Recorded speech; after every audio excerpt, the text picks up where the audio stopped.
கர்த்தருக்கு ஸ்தோத்திரம். இந்த நாளிலும் நம்ம ஒரு வேத பகுதி நம்ம தியானிப்போம். யோவான் 16வது அதிகாரம் 19வது வசனத்தில் இருக்கு.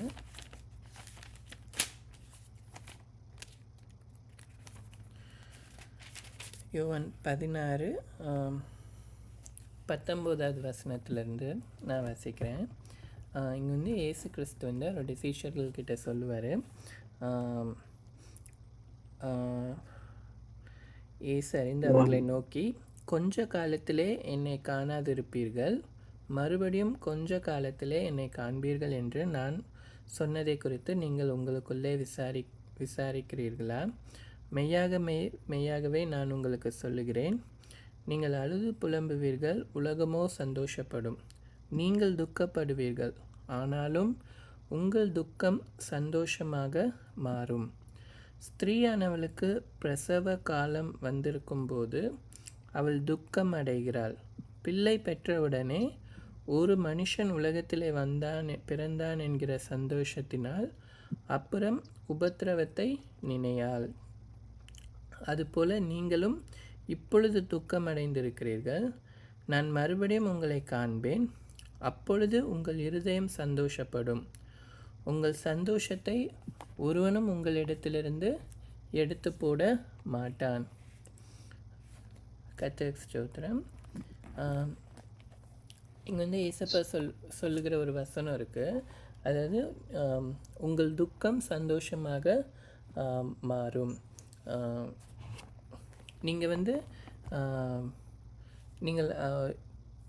நீங்கள் அழுது புலம்புவீர்கள், உலகமோ சந்தோஷப்படும்.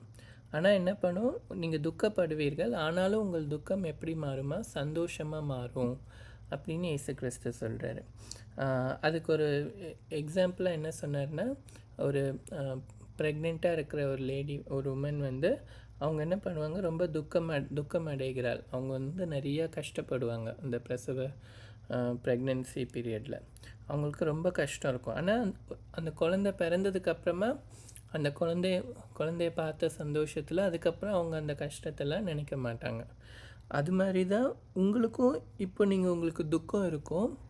ஆனால் என்ன பண்ணுவீங்க, நான் மறுபடியும் உங்களை காண்பேன், அப்பொழுது உங்கள் இருதயம் சந்தோஷப்படும். உங்கள் சந்தோஷத்தை ஒருவனும் உங்களிடத்திலிருந்து எடுத்துக்கொள்ள மாட்டான். ஆனால் உங்கள் துக்கம் எல்லாம் சந்தோஷமாக மாறிடும் அப்படின்னு இயேசு கிறிஸ்து அவருடைய சீஷர்களுக்கு சொல்கிறார். நம்ம இந்த நாளில் இந்த வசனங்களை நம்ம தியானித்து பார்ப்போம்.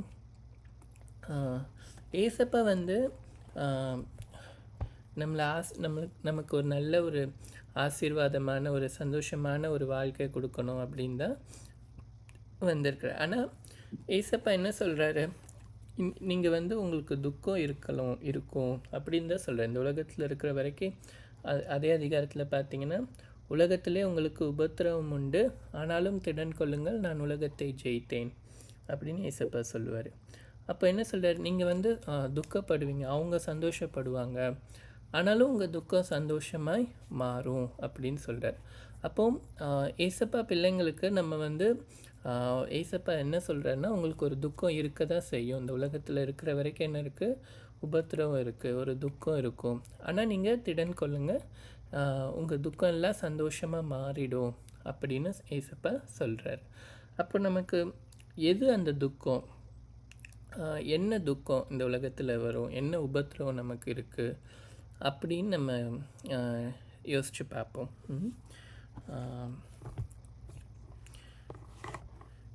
நம்ம இன்னொரு இடத்துலையும் ஒரு வசனம் இருக்கும், கண்ணீரோடு விதைக்கிறவன் கம்பீரத்தோடு அறுப்பான். ஒரு இங்கிலீஷ் ப்ராவர்பும் இருக்குது, நோ பெயின் நோ கெயின். ஒரு பெயின் இல்லாமல் எந்த ஒரு கெயினும் இல்லை அப்படின்னு இருக்கும். அப்போது கண்ணீரோடு விதைக்கிறவன் என்ன பண்ணுவான், கம்பீரத்தோடு அறுப்பான். யார் கஷ்டப்பட்டு கண்ணீரோடு அந்த விதைகளை அந்த விவசாயம் பண்ணுற நாட்கள் கஷ்டப்பட்டு விவசாயம் பண்ணணும். அவன் விதைக்கிறதெல்லாம் சும்மா பண்ண முடியாது. அதுக்காக அவன் ரொம்ப வேர்வை சிந்தி விதைக்கணும். அது ரொம்ப பிரயாசப்பட்டுக்கிட்டே இருக்கணும். அப்படி ரொம்ப ஹார்ட் ஒர்க் போட்டுக்கிட்டே இருக்கணும். அப்படி ரொம்ப பிரயாசப்பட்டு பண்ணும்போது கடைசியில் என்னவா இருப்பானா, கம்பீரத்தோடு இருப்பானா. அள்ளி தூவி விதைக்கிறவன் அந்த அரிக்கட்டையை வந்து சந்தோஷத்தோடு அதை எடுத்துகிட்டு வருவான் இருக்கு. அப்போது நீங்கள் விதைக்கிற அளவு தான் என்ன பண்ண முடியும், எடுக்க முடியும், அறுவடை பண்ண முடியும்.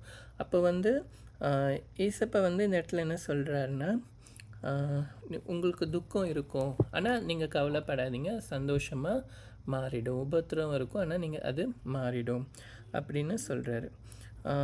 அப்போ நம்ம பொதுவாகவே நம்ம நியூ டெஸ்ட்மெண்ட்டில் உள்ள எல்லா சயின்ஸையும் நம்ம பார்த்தோன்னா, அவருடைய சீஷர்களாக இருக்கட்டும், பவுலாக இருக்கட்டும், ஸ்டீஃபன் அவங்களா இருக்கட்டும், நம்ம புதிய ஏற்பாட்டில் உள்ள பரிசுத்தவான்களை குறித்து நம்ம பார்க்க முடியும்.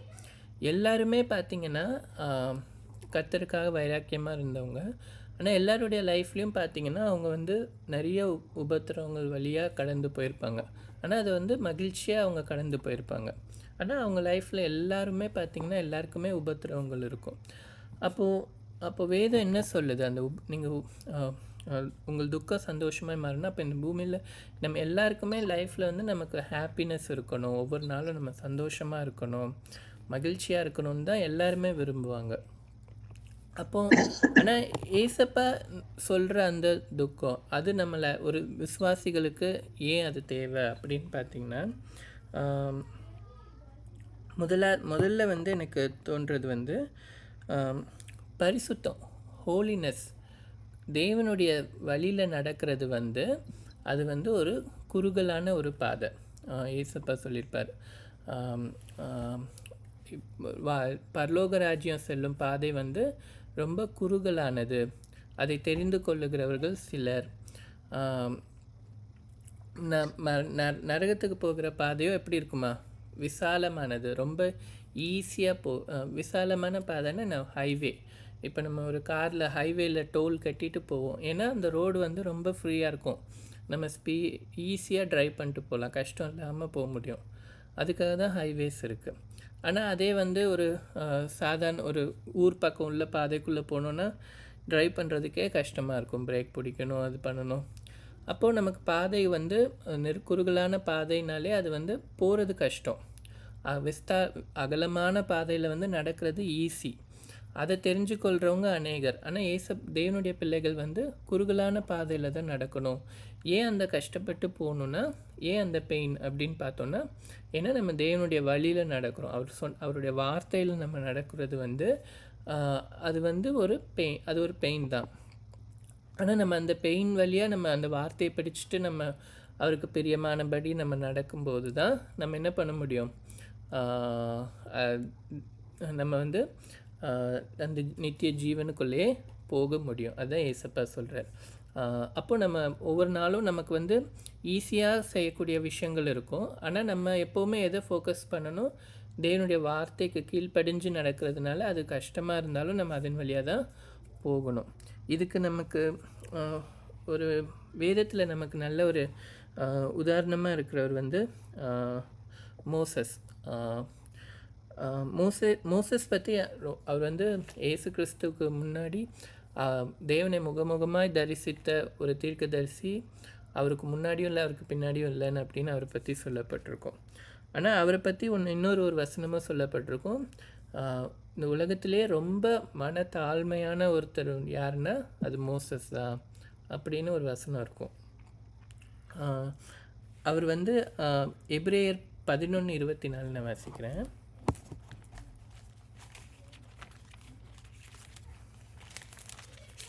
எபிரேயர் 11:24.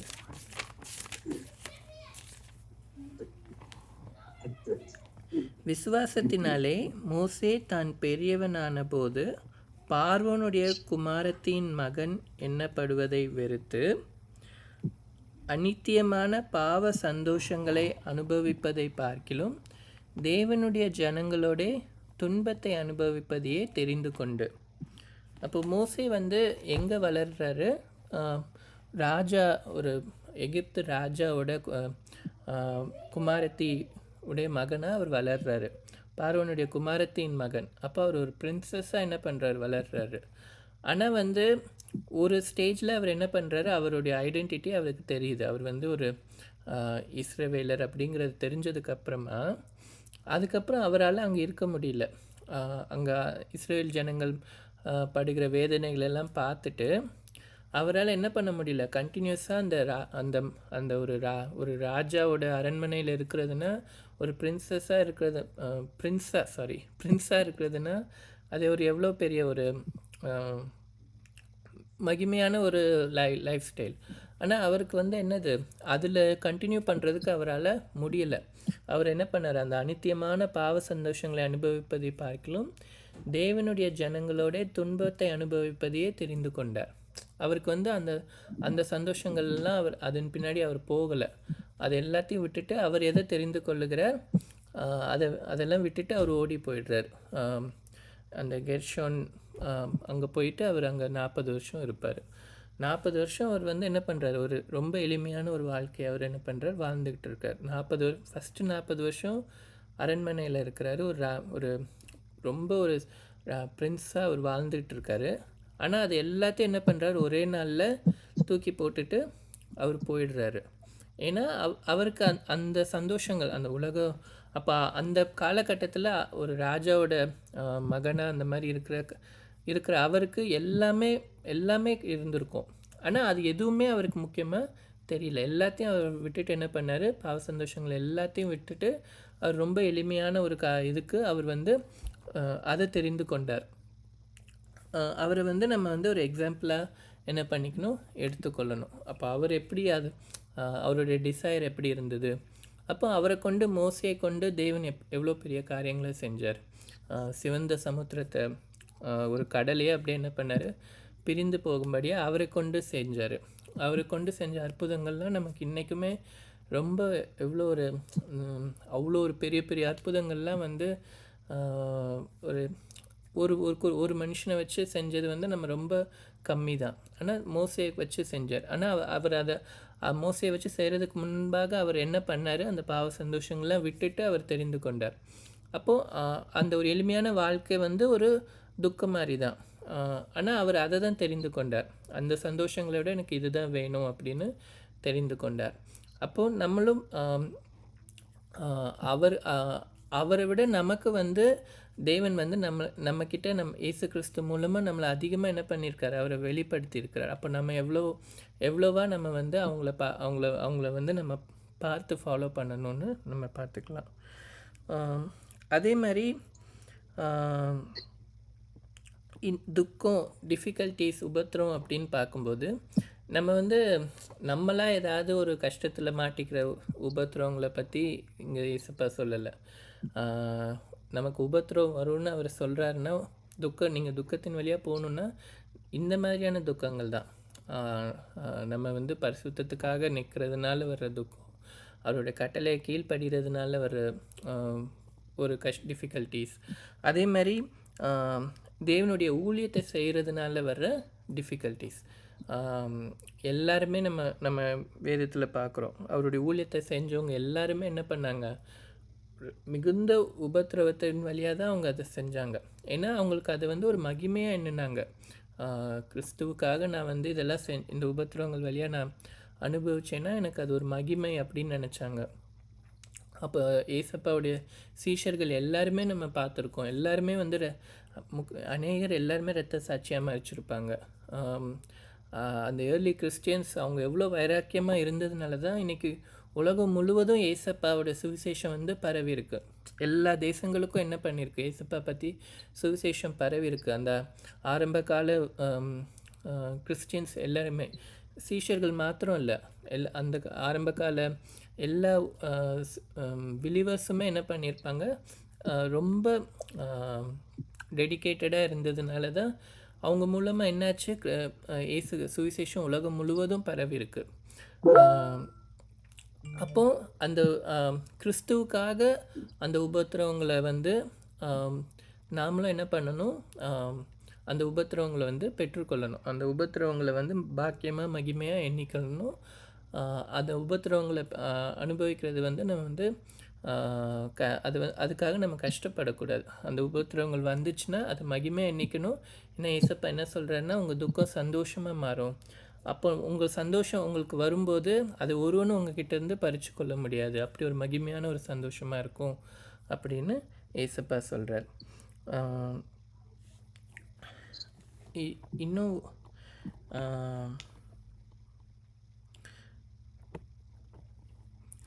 ஒரு பிரசங்கியில் வந்து இன்னும் கொஞ்சம் சொல்லப்பட்டிருக்கோம். நம்ம இந்த அநித்தியமான உலக சந்தோஷத்தை பார்க்கிலும்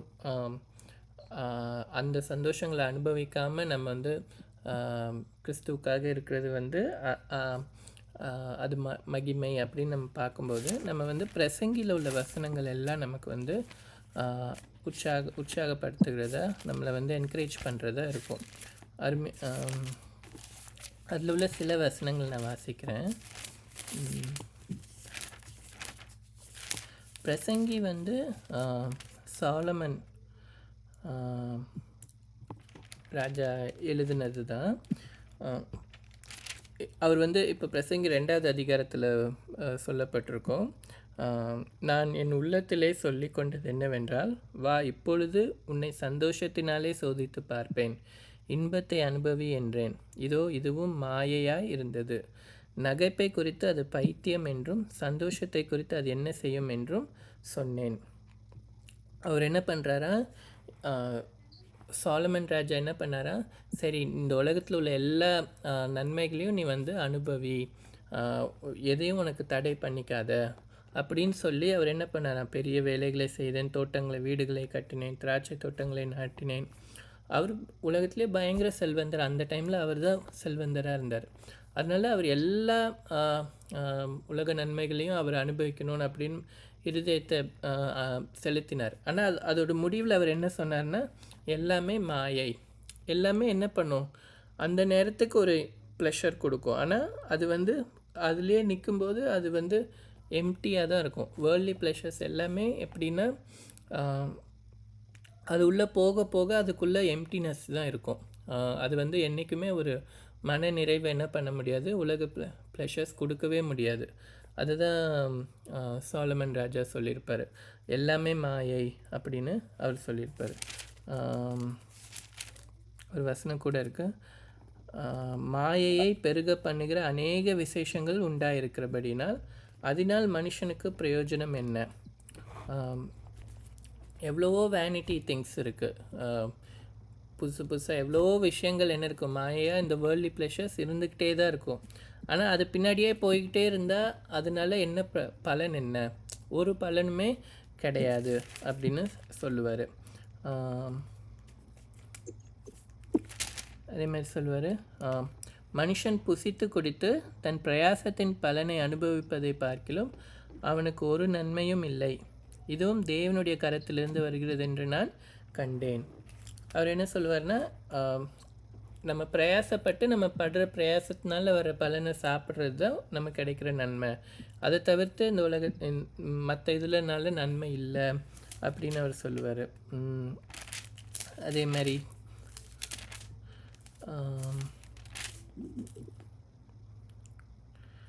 கடைசியாக பிரசங்கில் முடிக்கும்போது என்ன சொல்லுவார்னா, காரியத்தின் கடைத்தொகையை கேட்போமாக, தேவனுக்கு பயந்து அவர் கற்பனையை கைக்கொள், எல்லா மனுஷர் மேலும் விழுந்த கடமை இதுவே. தேவனுக்கு பயந்து அவர் கற்பனையை கைக்கொள்ளணும், இதுதான் எல்லா மனுஷருக்கும் விழுந்த கடமை அப்படின்னு சொல்லுவார். அப்போது மாயை எல்லாம் மாயை என்று பிரசங்கி சொல்லுகிறார். அப்போ வந்து நம்ம ஏன்னா இதெல்லாம் வந்து ஒரு டிஸ்ட்ராக்ஷன்ஸ். பவுல் சொல்லுவார், எல்லாவற்றையும் அனுபவிக்க எனக்கு அதிகாரம் உண்டு, ஆனால் எல்லாம் தகுதியாயிராது அப்படின்னு சொல்லப்பட்டிருக்கு. நம்ம போன வாரம் நம்ம பார்த்தோம், நம்ம கிறிஸ்துவுக்குள்ளான ஓட்டத்தில் நம்மளை நெருக்குகிறது காரியங்கள்லாம் வந்து என்னதான், எல்லாமே நமக்கு டிஸ்ட்ராக்ஷன்ஸ் தான். அது வந்து அப்படியே பாவமாக இருக்காது, ஆனால் அது எல்லாம் என்னது, மாயை. அது வந்து நம்மளுடைய ஓட்டத்தை என்ன பண்ணும், தடை பண்ணும்.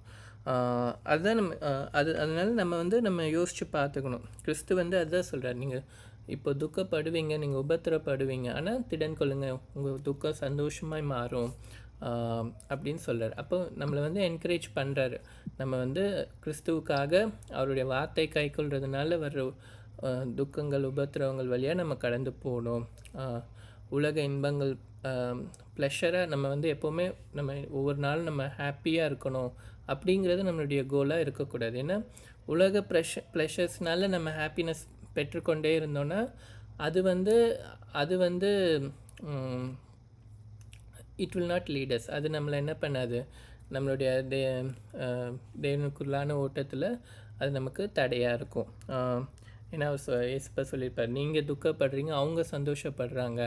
ஆனால் நீங்கள் துக்கப்படும்போது ஆனால் உங்களுடைய துக்கம் சந்தோஷமாக மாறும். மற்றவங்க சந்தோஷப்படுறாங்க அப்படின்னு சொல்லியிருக்காரு. அப்போ அந்த சந்தோஷங்கள்னு நம்ம என்ன பண்ணக்கூடாது, தேடக்கூடாது. நம்ம வந்து தேவனுக்காக கிறிஸ்துவுக்காக நம்ம என்ன பண்ணணும், நம்ம துக்கத்தை வந்து சகிக்கிறதுக்கும் நம்ம என்ன பண்ணணும், ஒவ்வொரு நாளும் நம்ம வந்து முயற்சி எடுப்போமாக. கர்த்தர் நம்மளை ஆசீர்வதிப்பார்.